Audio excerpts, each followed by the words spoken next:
And Sam's on the clock. Okay, all right. What am I gonna do here? Let's see. I got some options for some ballers. This is Devonta Freeman, maybe. Michael Thomas. Oh God, I'm gonna win this league so hard. Jesus.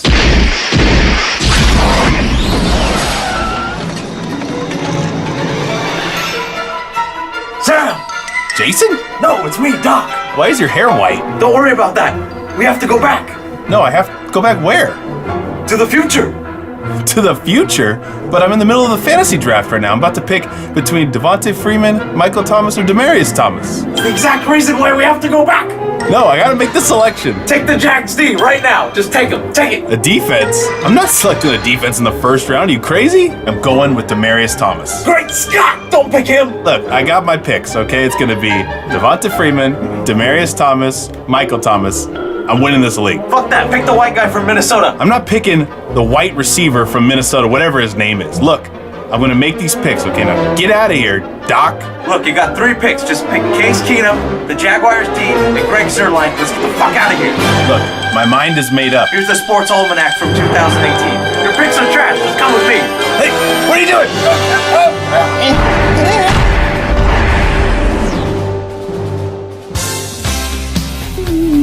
Corey has more wins this year than any year previous. Combined. No. Give Corey his due respect, guys. He's been slightly below average for 4 years. Been drag racing back then? Holy fuck, man! Go, go, go, go, go! Live in your DMs, girl. Here we go. It's contagious. Oh yeah, just what you guessing. Damn, man, what'd you eat? I thought I was gonna be farting all day, but it's coming out of your mouth. All right, gay. Yeah. I'm on pins and fucking needles over here. Fucking JV over I gotta here. record podcasts on eggshells with this guy. What's fucking JV mean? I gotta fucking tiptoe through the tulips with this asshole. Fucking jelly bud? Alright, here we go. Jelly. Oh, actually, was a Slender out, but he's dying inside, so you have to reach out to him. And we're back for another episode of the Dual Threat Podcast. I'll be your host, Sam, with JB behind the glass. Nor, unfortunately, could not make it this week, but in his stead, we have someone I think is even better for this week's show, Kevin Wallen. Say hi to the people, Kevin. What's up, y'all? It's Donkey Ball and Wallen here. Let's go. Actually, correction, you are not Donkey Ball and Wallen. I have clipped your nuts. And Mike Johnson, apparently.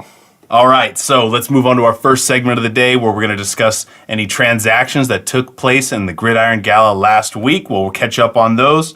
There's only one, and fortunately, we've got one of the participants in that trade, Kevin Wallen, here, and he's going to give us a little insight into what he was thinking when he made this move. So, trade went down last Wednesday. It involved Tony giving up running back C.J. Anderson, while Kevin gave up waiver wire addition Ted Ginn Jr. and Emmanuel Sanders, Denver wide receiver. So, just players involved, no picks here. Kevin, we're lucky enough to have you here. What were you thinking when you made this deal, and how did it go down? Tony offered it to me here. I was kind of surprised, but not too much after you look at the numbers of C.J. Anderson. Not too bright this year after the first 2 weeks. I was surprised that he was willing to take Emmanuel Sanders and Ted Ginn, but I'm assuming it was a salary cap issue here. I need another running back. We both just took shots in the dark there. That's pretty much it. Okay, perfect. Yeah, not too sexy of a trade, but I think it helped both parties here with your needs to solidify your running back position, and then Tony apparently is talent hungry now and searching for anything he can get, and he needed some cap room, so I think it worked out for all parties involved. All right, so with the league transactions out of the way, let's move on to our matchup review section. Matchup 1, Kevin versus Sam. Dun, dun, dun. Man of the match. Jimmy Graham started the week off with a bang on Thursday night, catching 6 balls for 27 yards and 2 touchdowns in Seattle's tilt against the Arizona Cardinals. It was an impressive showing from the veteran tight end as he caught both of Russell Wilson's touchdown tosses and finished with 14 fantasy points. Biggest disappointment. Adrian Peterson got the lion's share of carries against the aforementioned Seahawks in their Thursday night game. Unfortunately, he found no room against the tough front 7 of Seattle's defense as he finished with just 29 yards on 21 carries and 13 yards through the air to go along with a fumble lost, finishing with just 1 fantasy point. Fucking pathetic. Overall thoughts. Kevin's wide receivers performed admirably, but he was let down by his 3 running backs as they finished with a combined 16 fantasy points. The lack of talent on Kevin's team became evident very quickly as not even Greg the Leg could outkick my coverage. The early exit from Devonta Freeman hurt, but he was not needed as I picked up the victory here. Both Kevin and I moved to 5-5 on the season. Kevin, any thoughts, questions, comments, concerns about this good old-fashioned beatdown? Yeah, I mean, it was kind of pathetic here with Adrian Peterson literally only getting 29 rushing yards. Actually, I don't know. I don't really have anything to say, really. How do you feel? My dick's out. My 3 running... my dick's out. Oh, Andy Dalton, dude. You should just play him lamenting his team like, oh, Andy Dalton. I wanted... Adrian Peterson. What did Jared Goff do? He blew up. 350 and 3 touchdowns. That's who I would have had. King Goffrey. That's who I would have had. Another 12 points? What would another 12 points be? The win. By 1? Mm-hmm. Oh my god, I hate North so much. Baby. I hate North so much. Baby. Why did he go fucking 9? Baby. Thank you, Nor. He went 9? Checks in the mail. Fucking Nor going fucking for $9? Why? What does he need that for? Kirk Cousins isn't good enough? At home? He bowled out. Oh my god. I had 5 on him. Would have got me a dub by 1 point. I'd start fucking faggot ass Andy Dalton. How tasty would that 1 point victory have been? Oh my god, I've been licking Sam's tears. The tears. Oh, yes. Oh god, dude. All right, move on. All right. I can move on. Moving on. Already the best guest we've ever had. Matchup 2. Mike Ferralis versus Tony. Man of the match. Isaiah Crowell has risen from the ashes in his last 2 weeks as he finished with 15 fantasy points in weeks 8 and now 10. Crowell finished with 16 carries for 90 yards and a touchdown. Ferralis hasn't given up on the 4-year pro yet, and it paid dividends in this week 10 matchup. Biggest disappointment. LaShawn McCoy disappoints again as he finished with just 8 carries for 49 yards and 3 catches for 11 yards. McCoy finished the day with only 4 fantasy points and has had a combined 6 fantasy points in his last 2 weeks. Overall thoughts. Tony's team continues to lose the early ground he gained as the disappointing weeks continue to mount.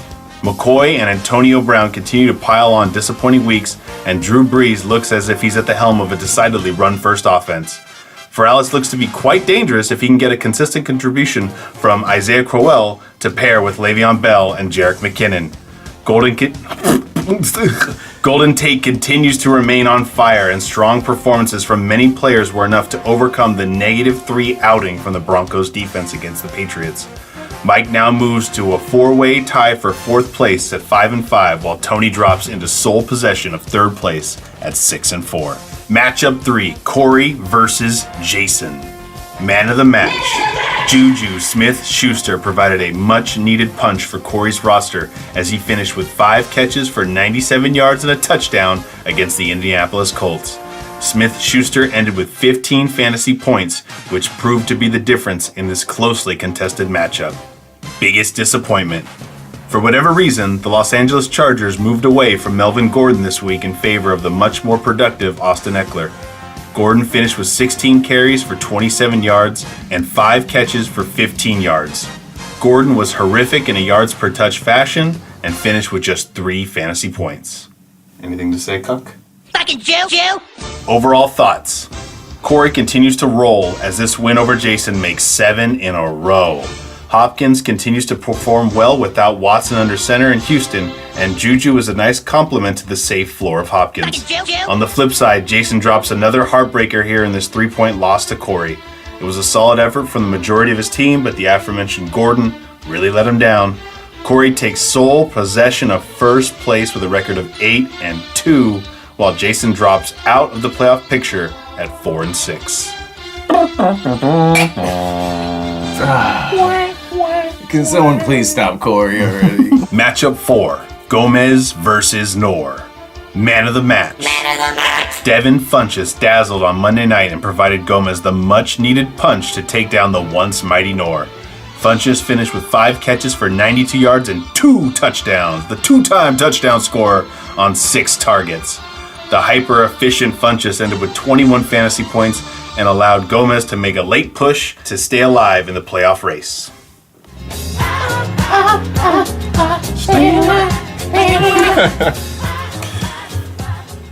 Biggest disappointment.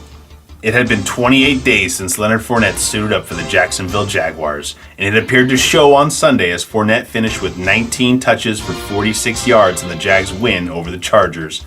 It was the only game of the season that Fournette failed to score a touchdown, and Noor had to have been disappointed for this output after such a long wait. Overall thoughts.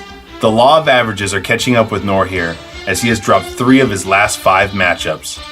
Noor's team played well, save for the disappointing performances of Fournette, T.Y. Hilton, and Hunter Henry, who combined for 6 total points. Gomez pulls the upset here on the back of DeMarco Murray and Devin Funchess, combining for 46 fantasy points. It was nice to see strong performances from these two, as a lot of pressure is being put on them to perform in order to keep Gomez's playoff hopes alive. Gomez wins and moves to 5-5 on the season, while Noor slides into second place at 7-3.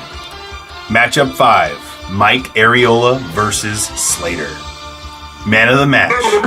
Mark Ingram and the New Orleans Saints removed all doubt from their matchup against the Bills, as Ingram finished with 21 carries for 131 yards and 3 rushing touchdowns in the Saints' thrashing of Buffalo. Ingram finished with a season-high 31 fantasy points and is now averaging 17.8 fantasy points per game since Adrian Peterson was shipped to Arizona in Week 6. Biggest disappointment. Des Bryant continues to frustrate his owners this season as he caught just 4 of his 8 targets for 39 yards. Bryant's 3 fantasy points in Week 10 marked the 6th time he has scored in the single digits, and Bryant has failed to score more than 12 fantasy points all season. It is beginning to be less of a disappointment and more of the norm for Des at this point. Overall thoughts. It had been an interesting past couple of weeks for Slater as he even began to fight his way back into the playoff race. But it all came tumbling down this week as again Areola is nipping at his heels to escape Beer Bitch. It was an overall disappointing week from Slater, but to lose to Areola, who appeared to have not even checked his lineup as he started suspended Mike Evans and Kansas City defense that was on a bye, that just adds insult to injury. Slater drops to 3-7 on the season, while Mike climbs to within just 1 game at 2-8. With only 2 games left in the regular season, Mike has been officially eliminated from playoff contention. Get fucked, nerd! Oh, I can't trade with him. The best start of the week. Man who catch fly with chopstick accomplish anything. The Steelers had a bye in Week 9, so many fantasy owners may have forgotten about Juju Smith-Schuster's fantastic 25-point performance at the Lions in Week 8. But Corey didn't forget, as Smith-Schuster got the start in Week 10 and rewarded Corey with a 15-point performance. It proved to be the difference in this close matchup and propelled Corey to his 7th straight win. Yeah, honestly, I think it was actually a pretty good pickup and start. I mean, because Big Ben this year has been pretty bad, actually, especially even on the road. So, I mean, for Juju to still put up those numbers, it's actually pretty decent. Spare! Worst start of the week. Hello, anybody home? Think, McFly. Think. While it'd be easy to go with Mike Evans of the Kansas City defense in this spot, I'm going to go with Slater's decision to start J.J. Nelson at home against the Seahawks defense. Nelson has gotten the start on more than one occasion, and I'm not sure why, as he scored 3 or fewer fantasy points in his last 4 contests, and is averaging just 4.8 fantasy points per game through Week 10. As bad as those numbers are, he may get the start next week as the Cards play against the leaky Houston defense. Yeah, it seems kind of weird, but Slater, I think, had the intention that they would be trailing the entire time and that they'd have to be throwing it deep multiple times, giving them multiple shots for just 1 home run. Maybe that's the logic behind there, but still, I wouldn't have trusted it. And usually this isn't like typical Slater, in my opinion. I think he's just kind of reaching here, but I see what he was trying to go for. Yeah, when you're playing Mike Areola for Battle of Beer Bitch, desperate times call for desperate J.J. Nelsons. Oh God. Matchup preview section. A matchup I'm looking forward to next week is the aforementioned Gomez versus Jason. Next week provides a lot of possible intrigue, as this could have huge playoff ramifications. Jason sits at 4-6, while Gomez at 5-5. If Gomez wins, it almost assures him a playoff spot, but if Jason wins, both teams' future could come down to the season finale. All right, thanks, guys. Well, welcome to another installment of Slater Slanders. Sorry I didn't do last week's. I was just really busy, and honestly, I didn't want to do it. But and excuse me if I sound stuffed up. I think I ended up getting a cold, but I think I blame the trade yesterday for just making me sick. I'm not going to talk about that trade. I'm not going to go into that. Fuck it, I'll go into it. I look at that yesterday, early morning too, start off the fucking day, and I had to look at it. I was in a meeting, and I was looking at my email, and I saw it really quick because I was trying not to get caught looking at my phone. But I saw what Corey gave up, and then I was like, okay, this for a marginal player probably. And I look even further because it was so long, so much to trade for. I looked down Le'Veon Bell, and I just, Matt Breida. This is what happens when you get two Niner fans going at it, trading. I can't even get started on this guy. Like, what is the appeal? Do people? Okay, so I was trying to break it down from Feralis's point of view. And the more I was breaking it down, the more sick I got, really. But I feel like Feralis is banking on Carlos Hyde either not getting re-signed or going to another team, and Breida stepping up into a feature back role. I mean, okay, that is a stretch. And then Alshon Jeffrey, who, I mean, everybody's got a little taste of him. He's just so meh. Like, I mean, yeah, he'll give you some 19-point games, but like twice a year maybe. I mean, he's just not consistent. And so, okay, so you got Breida and Alshon as your two pieces, not to mention Frank Gore, who is turning 50 next year. He might be out of the league next year. And then, I guess the picks. I guess the picks are cool. One you won't even see for another 2 years. My thing is, like, when you're trying to go for a championship, I just don't understand why you would trade your best player for a bunch of promises, for a bunch of what ifs. I think that's what I could never wrap my head around. Like, if you got some pieces back, but I didn't really understand it, and well, I mean, obviously we'll look back. I mean, this is all hindsight, but man, I think that just knocks Feralis out of the playoffs. Probably next year he'll just get some few things, but I think you just single-handedly knocked yourself out of the playoffs. But again, that's just my opinion. Anyways, that trade was just, again, this might be all hindsight. This might be a master plan that he has, but, yeah, but again, I couldn't close last week. I knew I couldn't close to seal Mike being bear bitch. It was a perfect storm. Too many guys on bye, and then Mike just blowing up. But it's simple. I have to, if I win out, it doesn't matter what Ariola does. I'd like to say I control my destiny, because I know that's a cliche thing to do. Because when you win out, you just, you of course you control your destiny, right? You just have to win out. That makes sense in real life, but when you're talking about fantasy and the spares and you can't play defense, I mean, I don't control my own destiny, because I gotta fucking pray on everything that people don't blow up on me and I don't lose 110 to 105.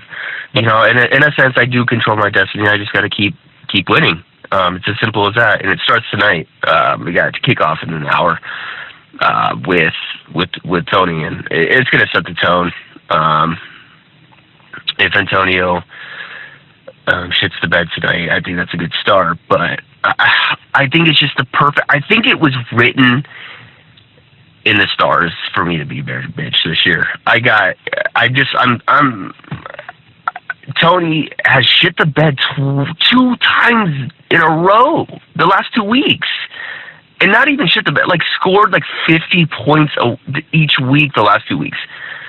This is the perfect storm. He's going to fucking blow up.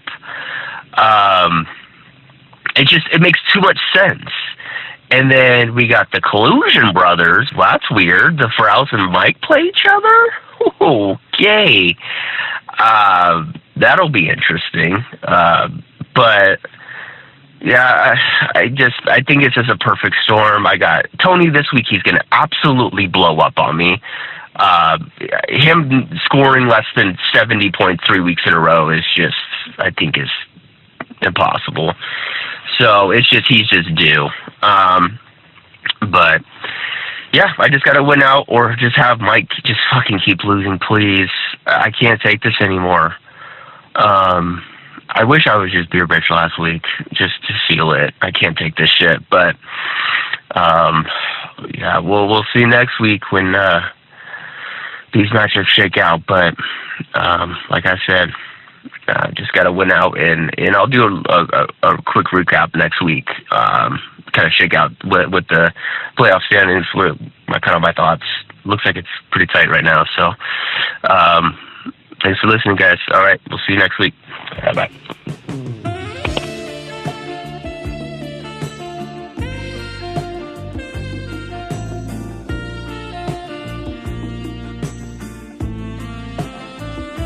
All right, thanks for that, Slate.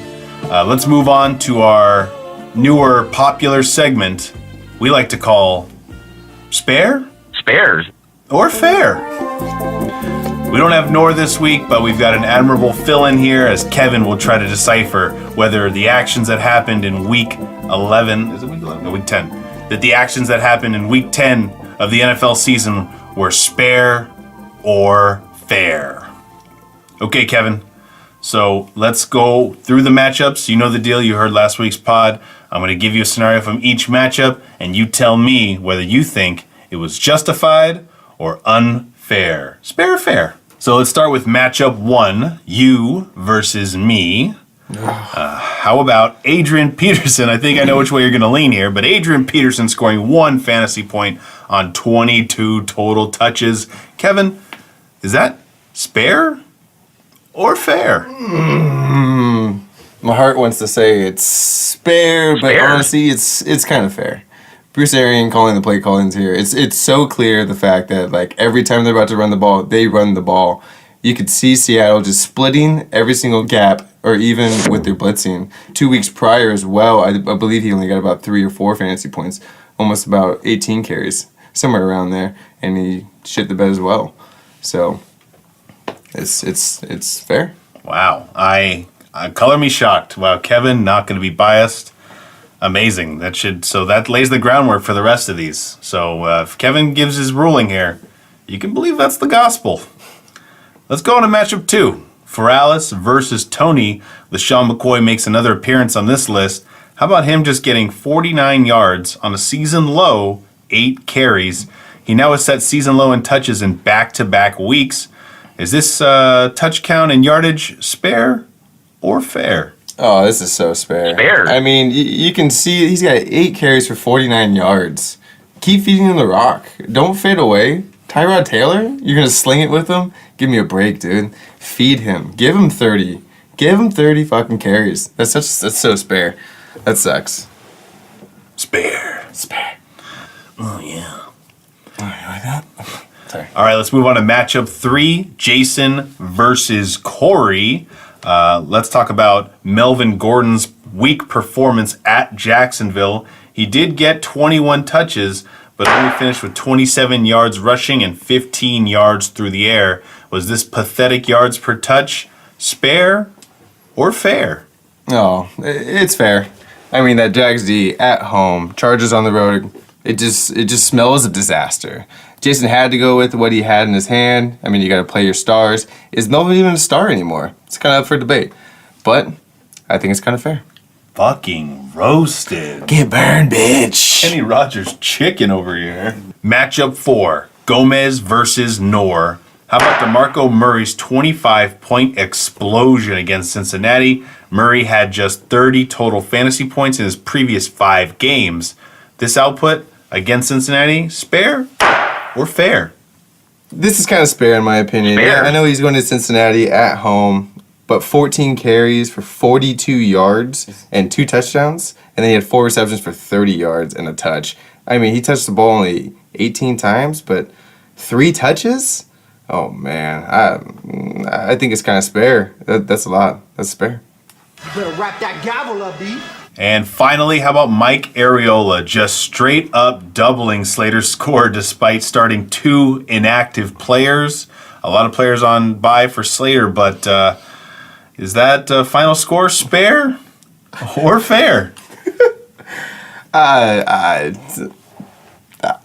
Spare?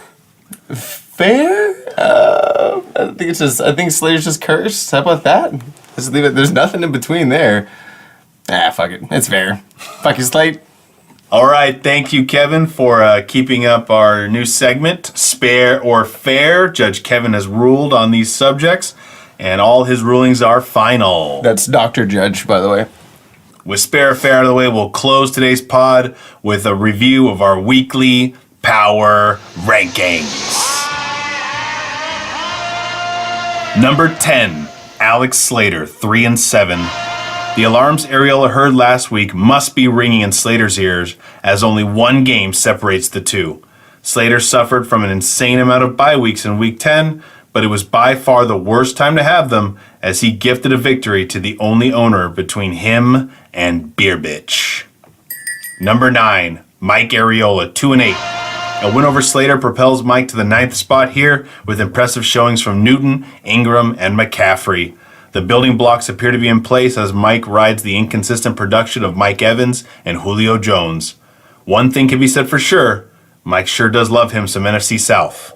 Number 8, Kevin Wallen, 5-5. Baller. Kevin gave me a scare this week, but it wasn't enough as the lack of difference makers reared its ugly head again. You motherfucker. It's a shame Kevin can't capitalize on the gaudy numbers that Greg Zuerlein is putting up more often than he is, but Kevin still has a few talented assets.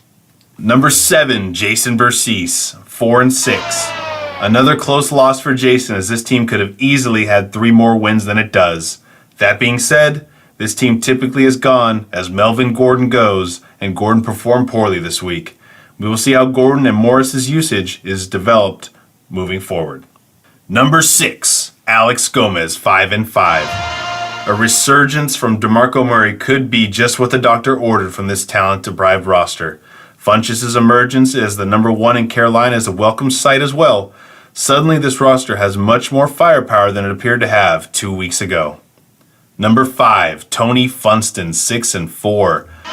Big drop in the standings here for Tony as the perennial powerhouse has really hit rock bottom, with the poor performances of LaShawn McCoy and Antonio Brown mounting. He is still talented enough to turn it around, but will it be too late? Number 4, Sam Nix, 5-5. The loss of Devonta Freeman hurts, in theory, but this may free up more room to start the depth of talented runners on this roster.